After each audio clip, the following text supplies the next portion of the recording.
Oui, Monsieur le Président, quelques mots rapides là pour vous dire mon étonnement sur les termes du débat et certains arguments avancés par nos collègues de droite. Je dois dire que ce dont on parle aujourd'hui, c'est à la fois des bouchons et de l'engorgement, c'est de la pollution de l'air et du réchauffement climatique. Et face à ces impératifs quotidiens, les habitants de la métropole, et pas seulement, les habitants des territoires voisins, ils nous demandent d'agir et de mettre en place des solutions concrètes. Et c'est pour ça que quand j'entends que on va un peu à reculons ou on n'est pas totalement en phase avec les éléments proposés, je suis assez surpris parce que dans les solutions, nous savons tous que la solution unique n'existe pas. Ceux qui portent le tout transport en commun, le tout voiture, le tout vélo, le tout marche à pied, eh bien, ils se trompent complètement parce que la solution à nos problèmes, c'est un ensemble de faisceaux,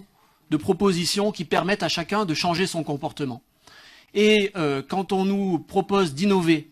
en lien avec l'État, en lien avec les collectivités, pour faire en sorte qu'on ne soit plus un seul par voiture, mais peut-être 2 ou 3, qu'on fasse en sorte qu'on n'aille plus forcément tout seul en voiture, mais qu'on prenne les transports en commun,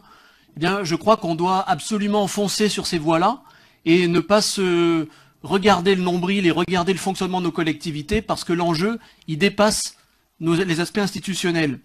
Et Monsieur Richard, simplement quand vous évoquez le danger de la volonté de baisse de circulation,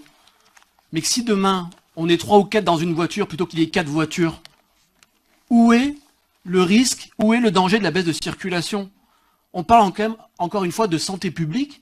on parle d'engorgement, on parle de tous ces sujets-là. Donc j'ai envie de dire banco, et si demain la circulation baisse, que la qualité de l'air s'améliore, eh bien on ne pourrait être que heureux et s'être réjoui de la décision que nous prenons. Donc il y a un droit à l'expérimentation, saisissons-le, l'État est à nos côtés, profitons-en, et tirons-en les leçons dans quelques années. Mais je suis persuadé que si on réussit à faire baisser cette circulation, c'est pas aller contre l'automobiliste, c'est pas interdire à chacun de prendre sa voiture, mais permettre à chacun de faire autrement pour que nous puissions en profiter tous.